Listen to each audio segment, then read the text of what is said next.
চিঠিটাতে আসলে রাষ্ট্রপতির সিগনেচারও আমি দেখিনি, ওনার স্বাক্ষরটা কিন্তু ছিল না, স্মারক নঙ্গ ছিল না।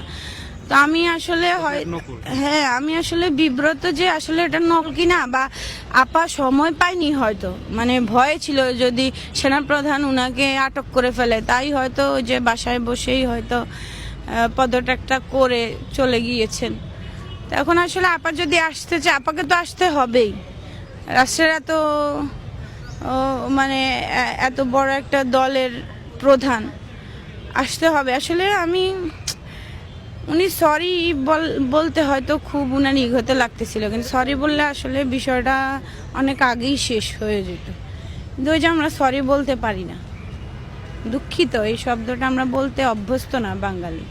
মানে যা করেছি সবাই ঘাটতারা, সবাই বিলেন এইখানে, এর জন্যই আসলে সমস্যাটা হয়েছে। তবে আমি জানি না আসলে স্মারকলিপিতে স্মারক নং না থাকায় বা রাষ্ট্রপতির সিগনেচার না থাকায় এটা কার্যকর হয়েছে কিনা, বা ওরা যদি দাবিও করে, এখন আসলে জনগণ সিদ্ধান্ত নিবে যে জনগণ উনাকে চায় কি চায় না।